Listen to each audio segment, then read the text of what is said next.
think we'll get started. Directors, can you hear me? Yes, good, thank you. So I will call to order this meeting of the Special District 68 Sport Field and Recreation Committee for Thursday, December the 3rd, 2020, and respectfully acknowledge that we're holding this meeting on the traditional territory of the Coast Salish peoples. Introduction of late items. We have no late items from staff. Thank you, no late items. So I'd ask for adoption of the agenda, please. Director Wilson and Director Craig seconding. Thank you. All in favor? Yeah, thank you. Any opposed? Thank you. And welcome everybody. I don't see Director Swain in the meeting as yet, but everybody else is here. So Director Turley is here in person. So we'll proceed. Adoption of the minutes from our one previous meeting. If we could move the adoption of those, please. Director Young, thank you, and Director Craig is seconding. All in favor? Any opposed? Carried. Thank you very much. And we have two main items of business on our agenda today, and they are both basically information items, but I think they're both important.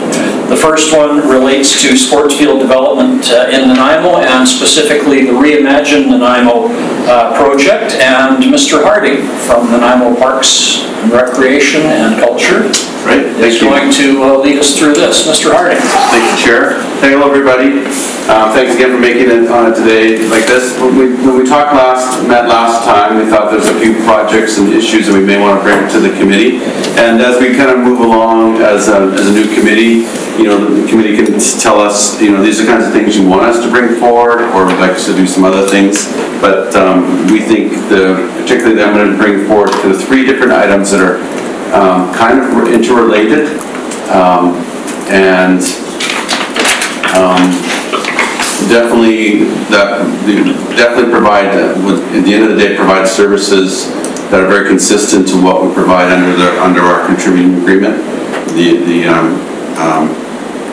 the 68 agreement. So the first one I want to make sure, and I believe Lisa Bhopal Singh is actually coming to this overall board in the next little while to do a presentation on our Reimagine process. But I also thought it would be good to talk here of how the Reimagine relates to Parks and Recreation, particularly the recreation side of things and the field component within our agreement. So if no questions, I'll just kind of go through the overall Reimagine Nanaimo.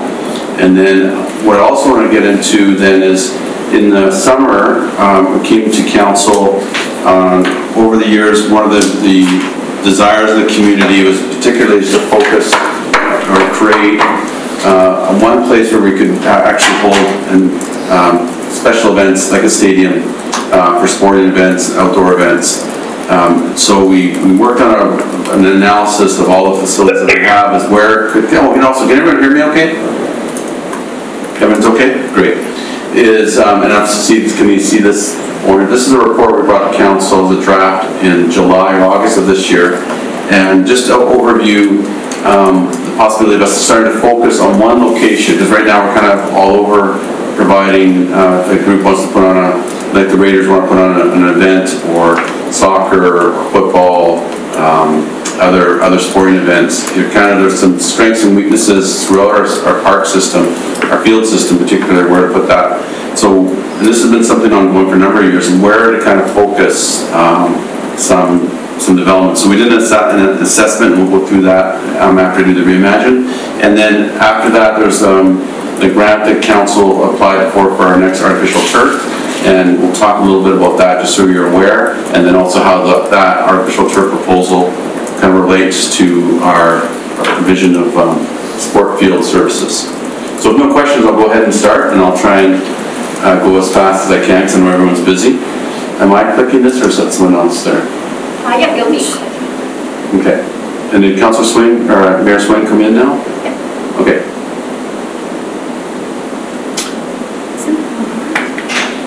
Okay, what am I doing? Okay. Oh, there's.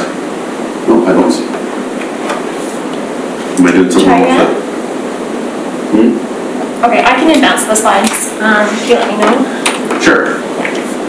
So what is Reimagine now? Can we lose that top bar? Is that possible? No, that one sticks around. Okay.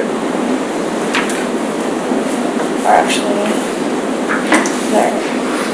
Okay, there we go. Good.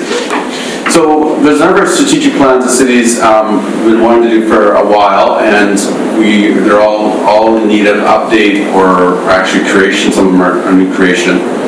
And so we decided, staff and the council definitely endorsed it, was to, rather than us all go out and do these plans individually as departments, how can we work together and do them all together so particularly our community engagement is consistent and coordinated, so we're not all going out to the same stakeholders multiple times. How can we do it one time together? And also more and more as departments provide different services that are mutually or very similar, there's more and more crossover between departments, other agencies, and how we provide services.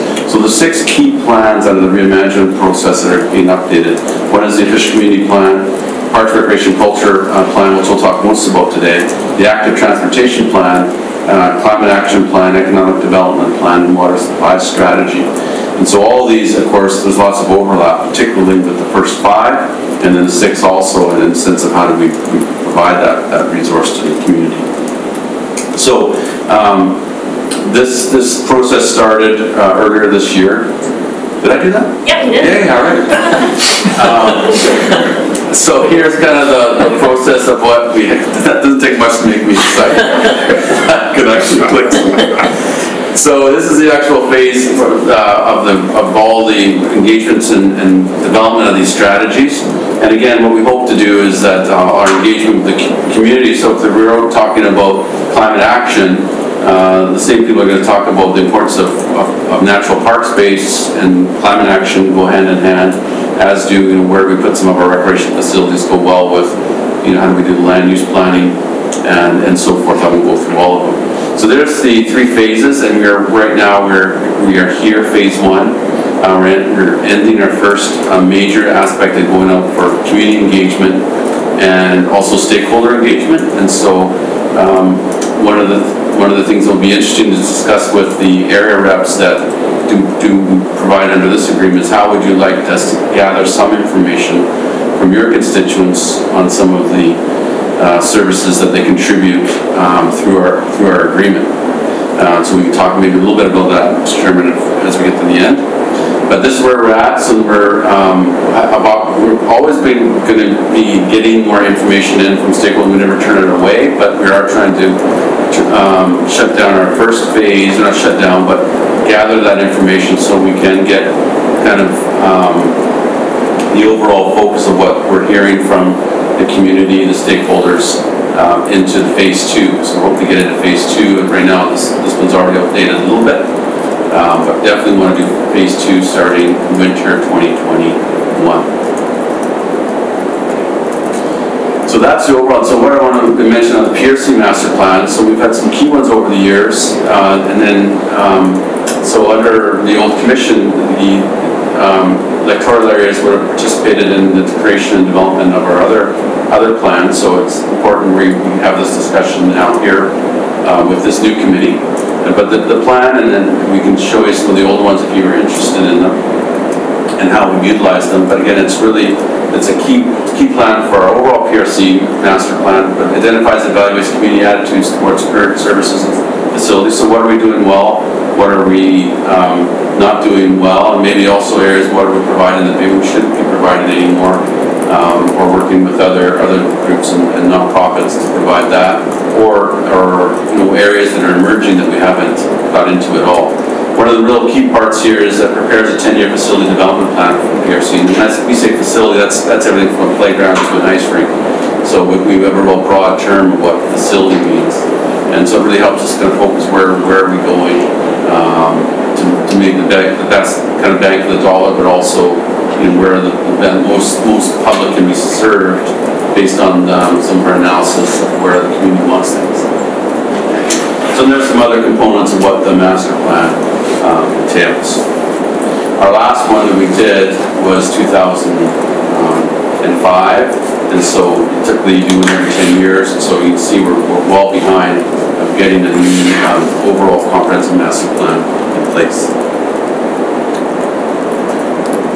So So over the last, lots of stakeholder sessions held throughout the month of these last few months, and particularly with our user groups here. It talks about sports user groups, but it's with all our recreational groups also that are done. Everything from hockey to swimming to our arts. People are using the Oliver Woods or a variety of activities from billiards, everything that we do in our recreation centers. And again, some of the questions we asked them are, how are the current facilities and venues working out? So what are some of the new trends? And what does the future of sports, in this one sports, but it would be recreation, and that will look like? So I'm just going to go back.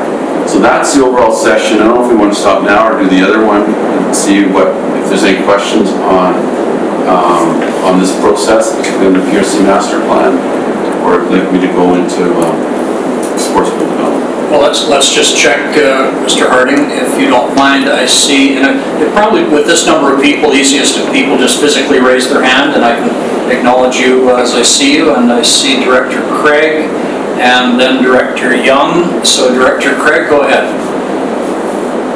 Hi, I don't even know if you know the answer to this, but one of the things you suggested as part of the review will be what things are you doing that you probably shouldn't be doing anymore? And I was just kind of curious if you have any indications about that. Yeah, I shouldn't probably focus. It's always hard to get out of things. It's very easy to get into things. It's always difficult to get out of services. I just say that because sometimes we do find ways where maybe a sport that's just not being activated much anymore. I won't say any because then I'll have a whole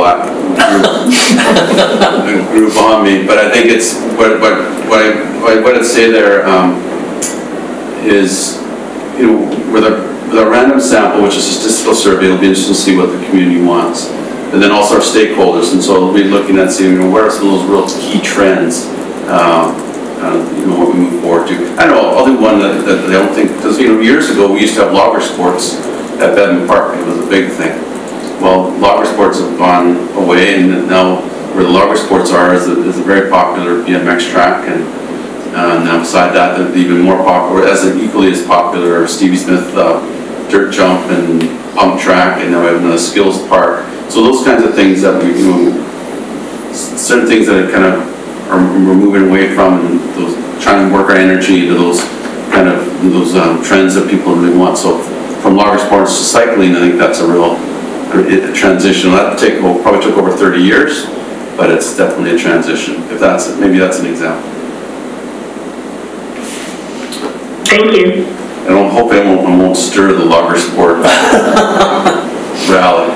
And at the risk of getting another group upset, I can also point to the tennis courts at Bedman Park, Mr. Harding, which some have now been converted over to pickleball because there's a little bit less demand for tennis and certainly more demand for pickleball. So. Well, definitely I'll say more demand for pickleball. Yes. Tennis players will still say there's less demand and growing.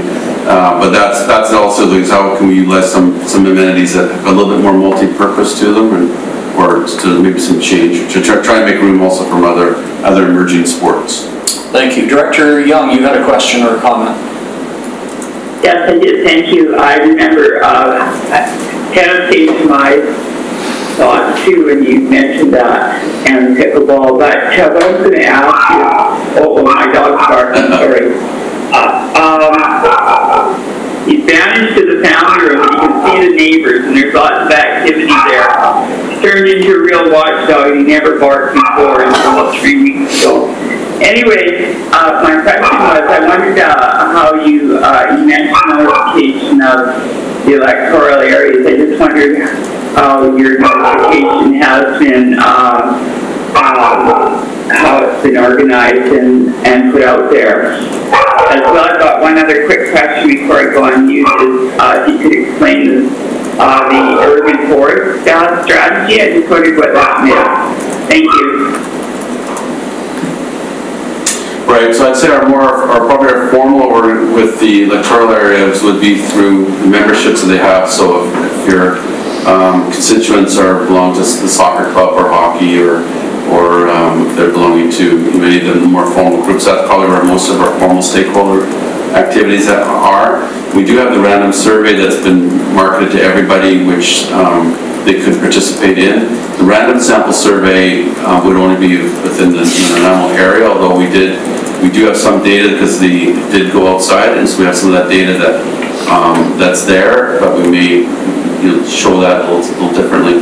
But I think that's one of the questions: is how would you want to gain some information? In years past, when we had the commission, so the electoral area reps would bring their comments through the commission, and I think that's where we utilize this group too, is you could bring your thoughts and recommendations through this committee would be my recommendation on that. But then you have an opportunity to reach out to your groups or you're hearing from your constituents who contribute how you want to formalize that, if that helps. And then on the urban forest strategy, so the urban forest strategy was initially created through PRC when we had the urban forester, and that urban forester was coming back to us.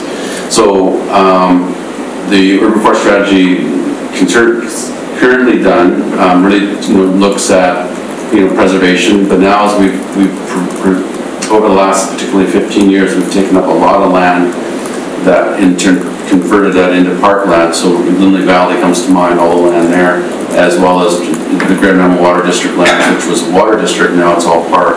So more and more we've got a larger urban forest that needs to be looked at and taken care of, particularly in the aspect of climate change. And just as forests sometimes need that help of removal of invasive species, things like that. But also with the urban forest strategy is also how do we then encourage the residents to have good healthy urban trees and vegetation, and then also our medians and our boulevards, and how that also comes into our overall strategy. If that Commissioner Young, if that answers your question. Yes, thank you very much. Did you have any plans for the different areas that you've actually, been through the water district, those forest lands, if there's any plans for development of them in any way, or are they just going to be left natural? There's still some work to be done on that, and that's, again, through the reimagining. We hope we get some information, particularly there. Most of what we heard initially when considering to move, what to do with that land, it was to keep it as natural as we could, but also definitely there's already, there was previously some trails in there. For example, we have the Trans-Canada Trail go through there, or the Great Trail as they call it now. It's in there, as there's a number of other mountain biking trails and walking and hiking trails throughout it. So that's a lot of what's been identified, and nothing else at this point in time. But through this process, some things could come out and what people are looking for. Okay, thank you very much for that explanation. Thank you.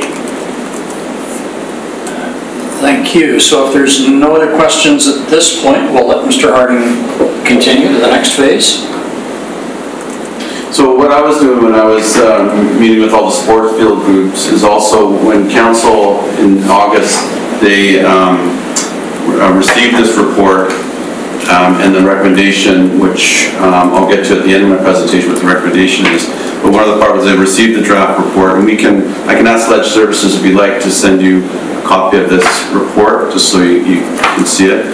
And it's important because I believe if we get to the stadium that we'll talk about, it's going to definitely serve the region, and as some of our facilities already do.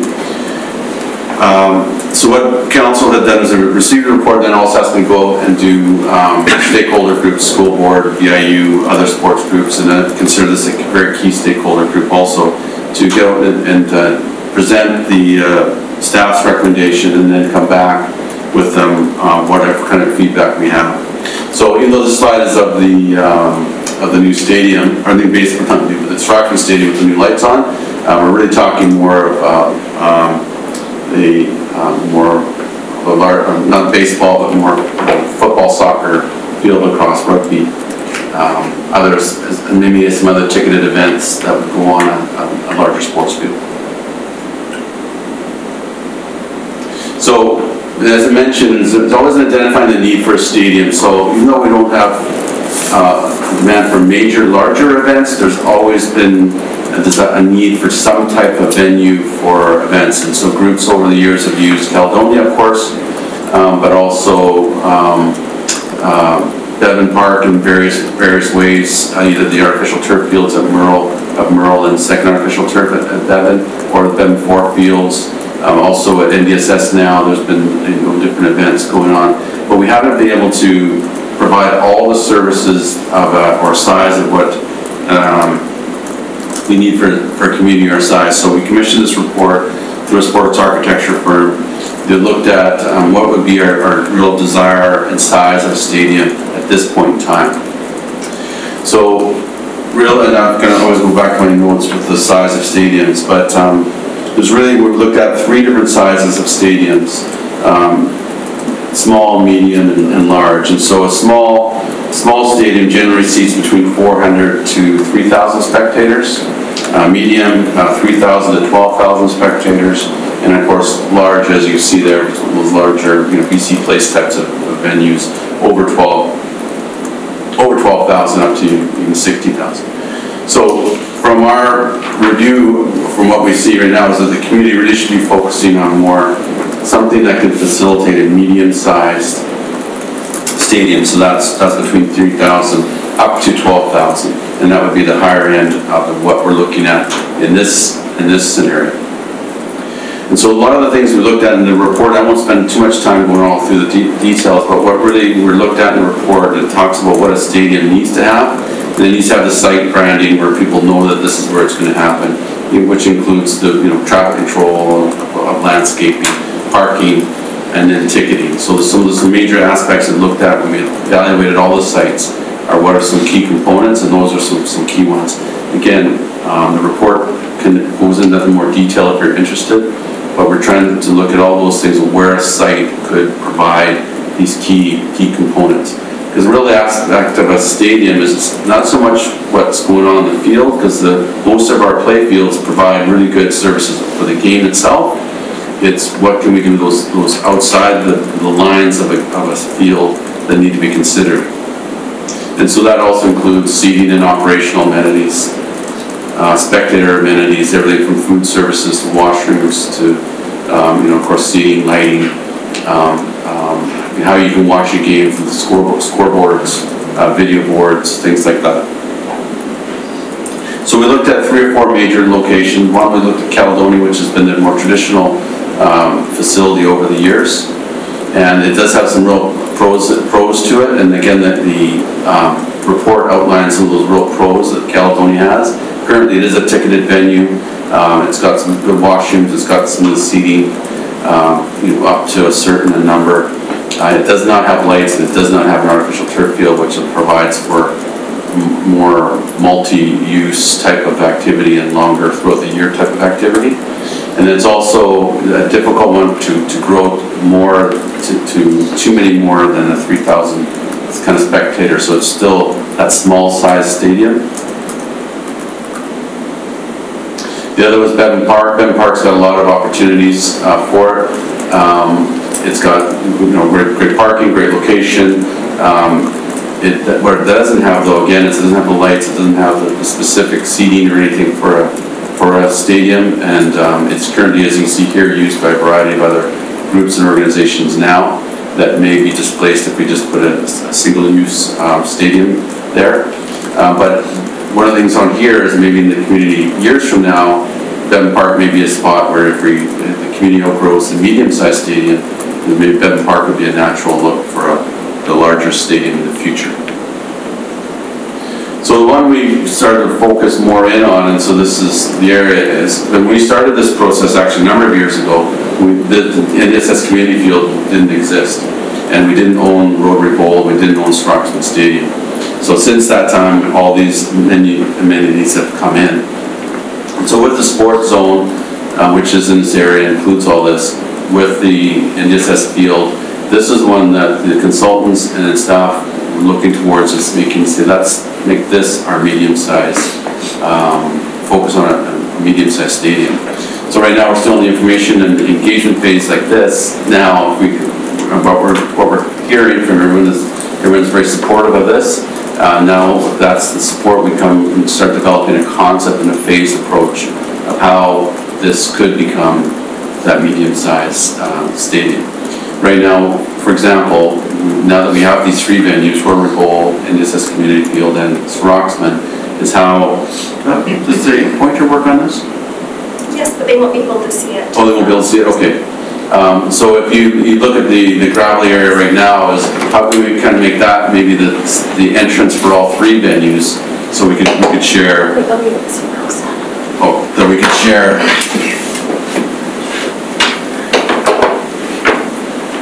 So some of the ideas is, oh, I'm not doing very good here. Can you see this mouse now? So the idea is, it's within the actual Ndsf community field, the pitch, for a lot of people don't realize that pitch actually facilitates Canadian football, so it's long enough for Canadian football, CFL. It's wide enough for international rugby. And then the lines right now are also for high school football, which is the white lines, which is more American football. But then, of course, FIFA soccer lines, field lacrosse, and rugby lines are all in there now. So within the lines, this pitch can put on any major sporting event now. And of course, it's got the lights, it's got the electronic scoreboard, it's got the player benches. It does have some seating, but it doesn't have enough.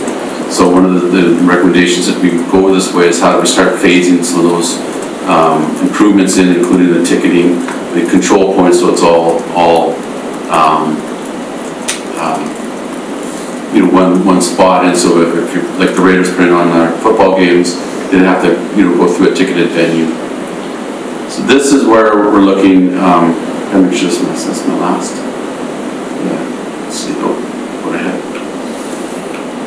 So this is the recommendation we give to councils, that we go out and say that to the groups and the organizations, say making Ndsf Community Field, and that name may change too over time, as our medium-sized stadium.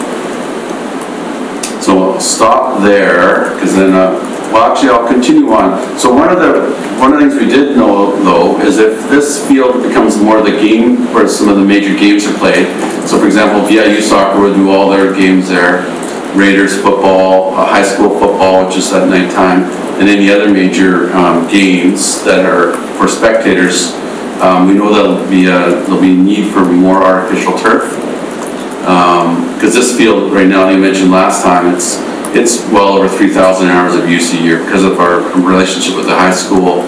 High school has it throughout the day, and then the community throughout the evenings, weekends, and holidays. This is a very, very busy soccer pitch.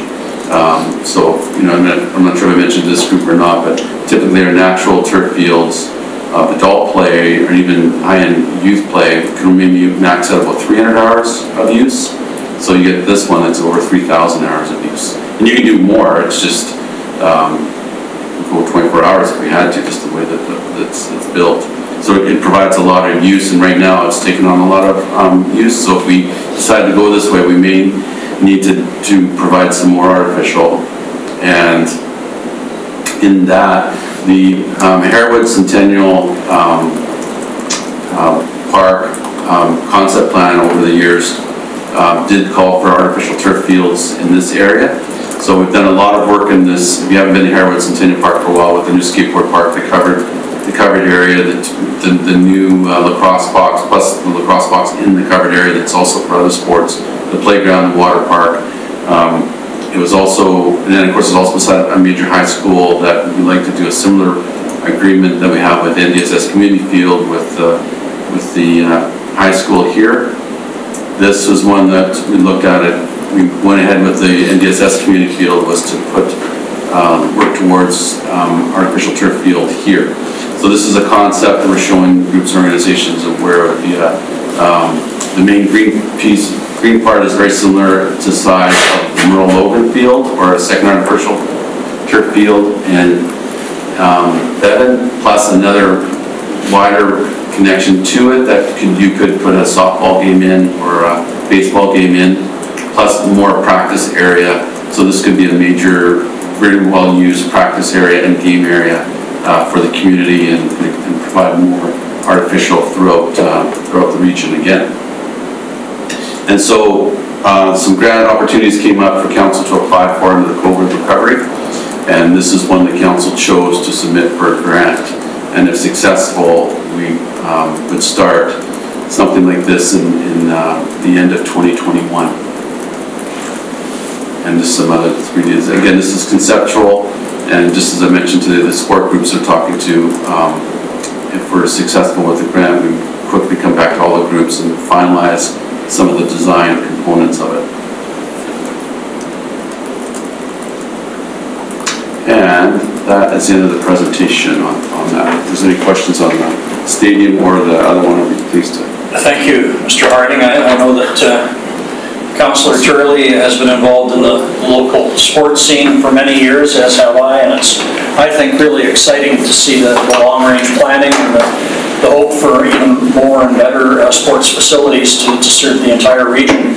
Going back, if I may start, to the field behind NDSS, which is a beautiful locale and a beautiful field. Am I correct in saying that the school district has basically first dibs on its use during the school day, and then in the evening and weekends, community groups can book that through the Parks and Recreation Department? Right. We have it's a great co-use or co-management agreement with the school board for the property, and so we maintain it and operate it. The school board has use throughout the day to about 5:30 or 6 at night. Sometimes that can change, and then the community throughout the evenings, weekends, and holidays. Good, thank you. Directors, any comments or questions? I see Director Young and then Director Craig. So Director Young, you're first this time. Thank you very much, Chair.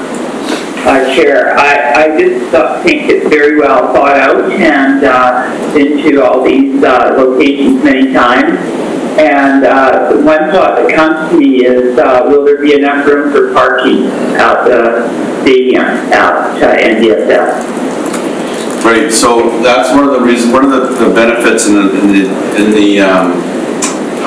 for choosing this area is that it is the sports zone. So not only do we have the parking lot that we purchased from the school board, the gravel one, but on major events we have the aquatic center, the ice center, NDSS parking, as well as we can make agreements with VIU. But also, as you notice in the report, one of the things for major sporting events, we also really want to be encouraging transit. So it's on a major transit route also, which helps out with that. So transit, other shuttle services that you could do if you're putting on a major event. For example, this year, if everything got well, we could have the Raiders playing in the morning or in the afternoon, and then the Night Owls playing in the evening, and then some other events going on in the track and field at the same time. So it can be quite a hub of activity in that area.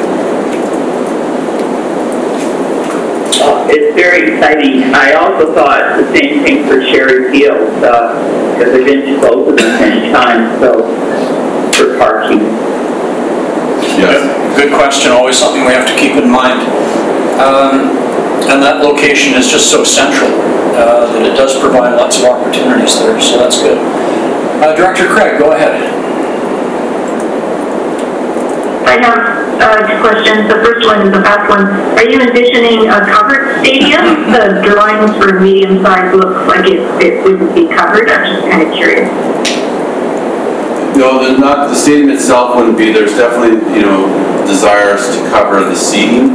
There's folks who want the seating covered, and that would be when we come back with a phased improvement plan. We can look at what that would look like over the years if covering of the seating is an issue. That's been one of the desires for many groups, because Caledonia used to have covered seating, it doesn't now. Many stadiums don't have covered, but it's one of those things where you can look at as we move forward on the improvement of that area. If that answers your question. Yeah, it does. Could I just have a quick follow-up? Go ahead, please. So this just goes kind of into our next section, which is talking about financial components of these. And you said you have agreements with the school district And if you do build a stadium, it's clear VIU would be an important user. Do you receive any funding from the school district or VIU for something like this? So maybe not concerned, but ongoing costs. So just on the actual construction of the Ndsf community field, there was a complete 50-50 contribution for that. So I think it was about 3.8 million at the end of the day, and the school board and the city both were 50-50 on that. And then also on the operations, we're also 50-50 with the operations of the school board. So, and what we're also working on the school board is if there's any surplus with the operations, it goes into a statutory reserve, plus the school board and the city also put in extra money every year, 15,000 each for capital improvements for over the years with it. So again, it's a really good agreement. We don't have an agreement with VIU, so VIU right now would be a renter like any other group organization, so they rent the field based on our fees and charges bylaw, and they'll use that with it.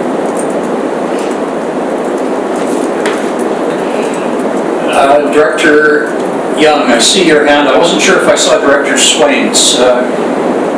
Director Swain, did you have no, you're good? Okay, Director Young, back to you. Thank you. Another just thought came to me. Would this area be set up for if there was some kind of a musical event that wanted to lease or rent it? That's one of the benefits, again, I think, with both the Roxman Stadium now with lights, with Rotary Bowl, and with Ndsf Community Field. There's a variety of options for organizers if they want to put on a concert or other types of events. It could happen in this corridor. We also, when we do put the lights in, for example, this last year, for the Roxman Stadium lights, we brought in enough power to do upgrade a bunch of other opportunities in the future, be power and lighting for the Rotary Bowl, as well as other services that may be needed in the area. Oh, thank you very much. Thank you. Anybody else on this part of the presentation? Seeing none, thanks, Mr. Harding. And did you have anything else you wanted to? Nope, that's it for me. Just thanks for that. And if there's any questions on how to gather information from for the master plan, we'll be bringing back as we meet. We'll bring back more updates on where we are with the PRC and the overall reimagined master plan that's relevant to our agreement.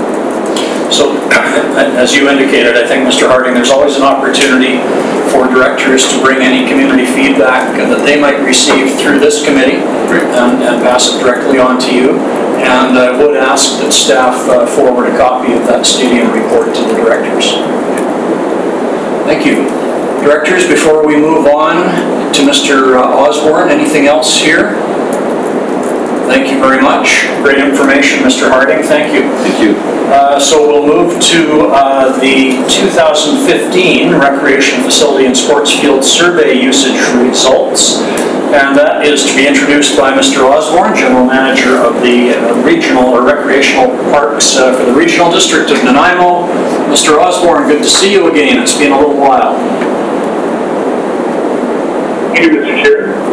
And full disclosure of my sweater, we did have an event this morning where we have to document my sweater. I am colorblind, and it's really bad for me, so it must be really bad for you, so I do apologize for that in advance. I'll go back to my regular wear after daylight today. Oh, it's very seasonal. Very good. Thank you. It's very festive. So at the last meeting, there were some questions brought up in regards to the methodology primarily around the user survey, and we had provided more or less on the spot some information. And the purpose of this was attached to the 2015 report that was provided to the regional board on the user survey that is still applying to the operational agreement with the city of Nanaimo and the southern recreation areas, which includes Lapsville, Area A, B, and B. And with them, you can sort of see the methodology and how the survey is proportioned and how it was allocated depending on your area. And I can also provide an update at this meeting as well too about the 2020 survey. Obviously, we haven't, this was made due to the pandemic not to conduct that. And part of the budget process, we will further delay the survey in 2021 because even on days like today, where I know Mr. Hart and myself and our teams are working fiercely trying to deal with the more restrictions within the recreation sector. 2021 is not lining up to be a statistical year you want to be evaluating financial decisions on. So the survey we're budgeting 2022 now for undertaking that work. So the information that we have on hand is will exist for another year. So with that, certainly I don't intend to go through the methodology, and hopefully you have some opportunity to review the agreement. But I'm more than open to answer any questions or comments that may be come through the agreement and sort of how the usage rate goes. So Mr. Chair, I'll just hand it over to you. Thank you, Mr. Osborne. I see Director Craig's hand up, so we'll go to her. Hi, thanks. Yes, that was an interesting report to read through. And when this was being discussed, I was wondering, you surveyed for all of the areas, obviously, and I noticed, interestingly, that Area E has a higher use of pools in Nanaimo than Area B does, but Area E doesn't pay into any pool function anywhere, which is interesting. And that's part of the reason why I was asking about the stadium, because if you build a stadium like that, it's going to be, it sounds like a significant draw for the region. I think that's the intention of the stadium, is that it's going to be a significant asset and would be expected to draw and users in from wider than ABC, Landsville, and the city of Nanaimo. And so, was there any thought to giving like some kind of threshold, so if the use was above a certain amount within the RDN, no matter where in the RDN it occurred, that they would be included in the service? Or it just seems to be kind of divided up north and south? I'm just kind of curious how that came about. So the question, Director Craig, is more around the funding of the aquatics in Area E. That's what I'm responding to. Yeah, the aquatics in Area E, but I'm wondering how this relationship will translate if we bring on something like a stadium. I don't know if this would be eventually considered to be included in this type of agreement or not. Okay, through the chair, I have sort of two questions there. One is around aquatics, and the recreation agreements are broken up north and south. So there is a field use agreement in play for the northern half for that's whether it's EF, CNH, and Parksland, Qualicum Beach, and then in the south is this call here today. Right now, aquatics is included in this agreement that's in the south, and it's, as the RDN is a provider of the service in the north, participants who partake in that fund that just through the bylaw. When the Renaissance Pool was established many years back now, Electoral E opted out of participating in that service at that time. There was a couple failed referendums with their involvement that kept sort of not being able to proceed. But it's always sort of begged the questions at that point. Why is Electoral E not participating in an aquatic service north or south? So it's been up for discussion at the board table for many years, and it comes up once in a while. Director Young's nodding her head, she might remember last time. And it's sort of up to political direction on that. There might be some additional changes coming up in the northern half in regards to addition of the pool space in the northern half, possibly where Parks will considering bringing in a pool operated by that municipality, so that could change things as well in the north. So that answers that question. In regards to the fields, per the agreement that this group is working to, once there is a field being added on, so the jurisdiction, it could be landfill, it could be behavioral, it could be decision animal, you bring on a facility, in this case a field, then it has to be decided upon, is it being regionally used? That's where this use data comes forward, but we would then sort of test it. And if it's being deemed being used at a regional level, and I have 10% in my head, I'm looking to Richard if he remembers that percentage number as well, but I think 10% is sort of the threshold. If more people from in the area are using it, then we would bring it forward. And ultimately, that gets added to the list under the agreement for the District 68 participants here. And then going forward, that complex gets added, and then the operational costs get shared those. So in regards to that potential, I always use Oliver Woods as an example. It was built, not a stadium, but a recreation facility. And there would be, what was being done, the assumption was, hey, probably some people from Asheville or maybe a portion of Area C in the East Wellington area might be a user of that complex. It was determined we're not. And so that's why you're not seeing Oliver Woods in that agreement. We'll test it again in 2022 on that side to see if it's moved into the regional threshold of operational costs. So again, as stadiums go forward, I'd have to compare notes with Mr. Harding and going forward, but that's basically how you add on facilities to this agreement. Thanks, Mr. Osborne. You had a follow-up, Director Craig? Yeah, so if the stadium, so you did a survey of the stadium, just as an example, and this isn't of interest to anybody else, I can follow up with you afterwards, because I'm just trying to sort it in my head. So the stadium was brought on and you did the survey, and it's 80% usage by Nanaimo, and then 20% by everybody else that would meet that 10% threshold, and it would be apportioned among A, B, C, and landfill according to usage. But say you had a lot of usage by Area F residents or Area G residents, would they also be brought into that service, or would it just be the ABC landfill with that 10% cut? Yeah, through the chair, I'll try to keep up with the stadium language because that's sort of a new concept, but I can speak representative and field language if that helps out. The stadium's sort of a new concept they brought into this agreement. When these agreements were set up, they were basically brought in to make sure that there was equal or fair contribution from people up and down the regional district. Also known as, say, users and abusers kind of thing. So at one point there was a sense that maybe the municipalities are doing the lion's share of the capital development and the outlying areas are not. That's changed over the years, as you well know. But this is a way of sort of validating that you're using it based on the survey data coming in.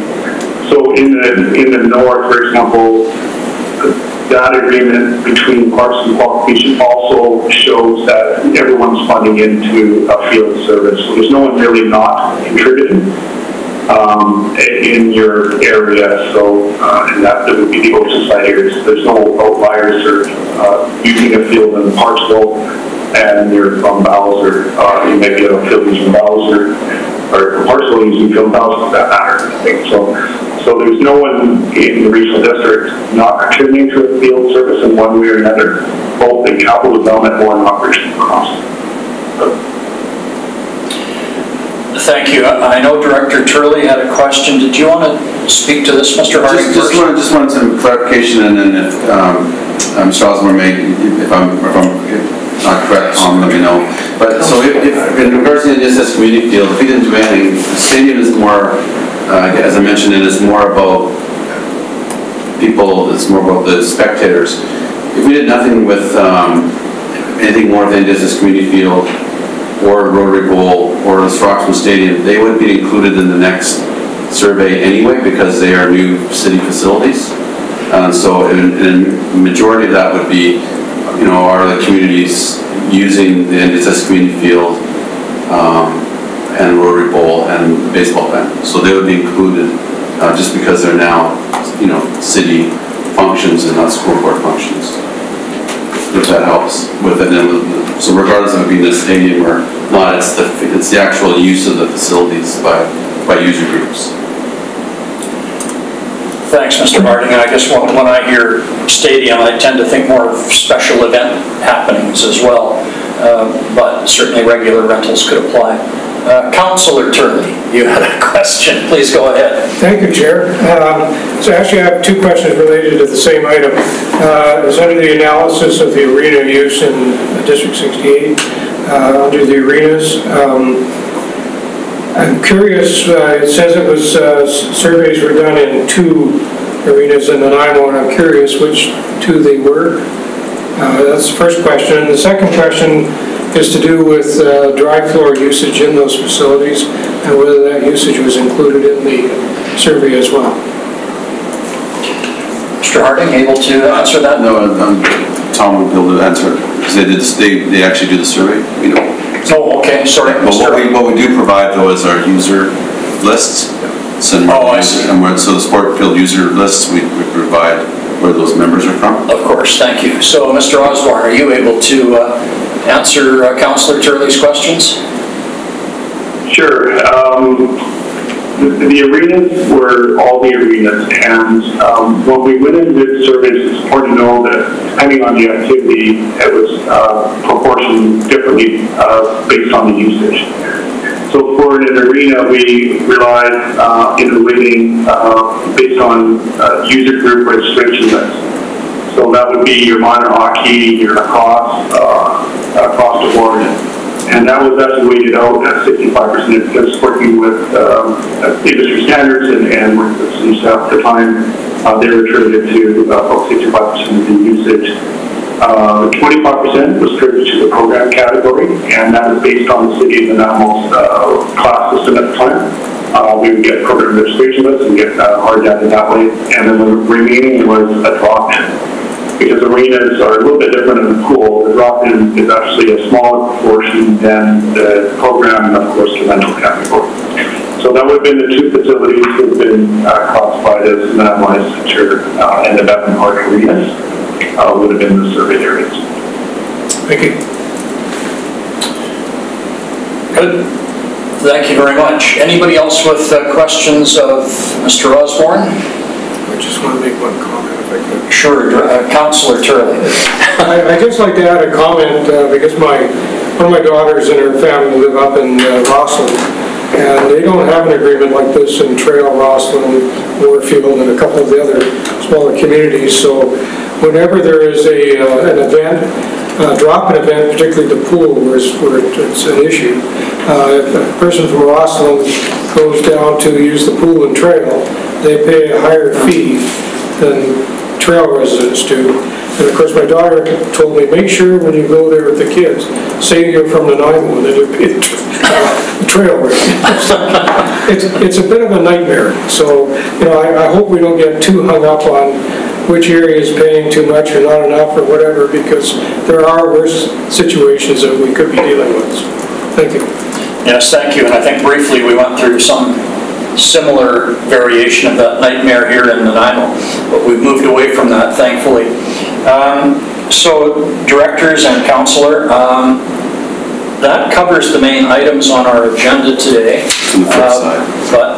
Yeah, Mr. Harding has reminded me of next meeting dates. I feel, before we go any further though, I just need to acknowledge the hard work that Parks and Recreation staff under Mr. Osborne and Mr. Harding have been dealing with in recent weeks with the COVID situation and having facilities open, closed, partially opened, closed again.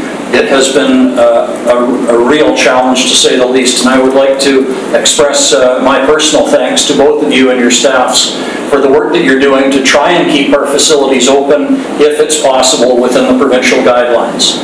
And I guess on a more pragmatic note, we have to recognize that these closures of our recreational facilities are certainly going to have a budget impact next year as well when we look at decreased revenues from recreation. So again, my thanks to what you're doing and what you're having to deal with day to day. And if you have any comment on that, you're welcome to share it. You can vent a little bit.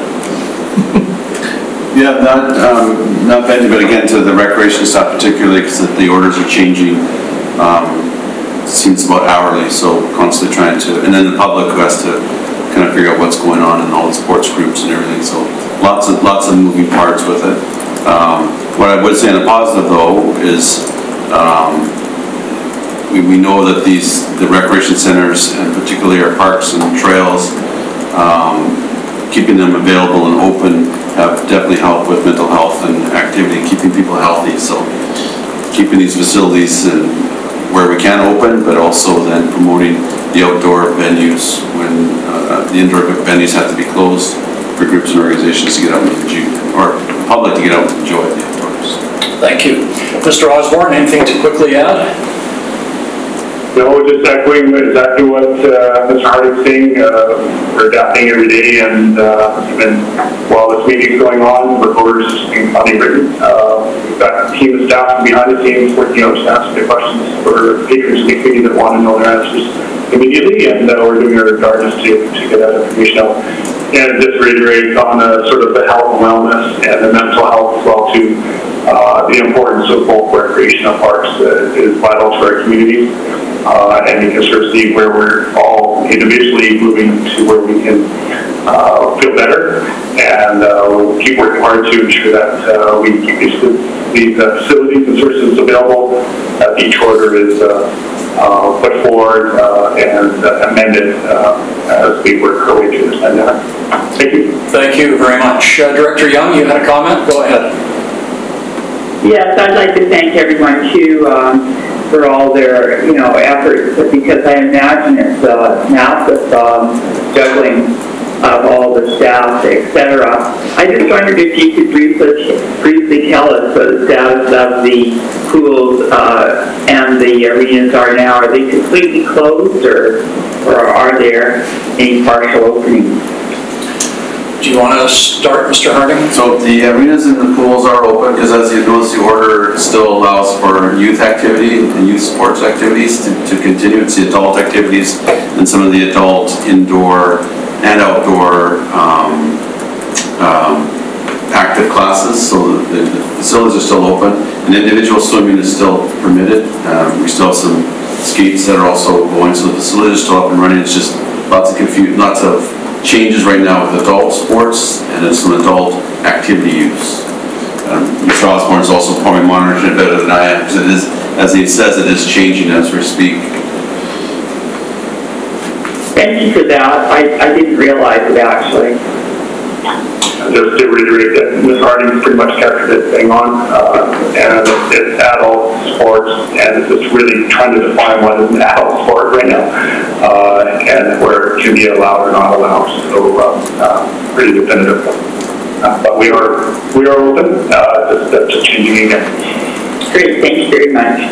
Thank you. Director Craig. Thanks, Director Thorpe, Chair Thorpe.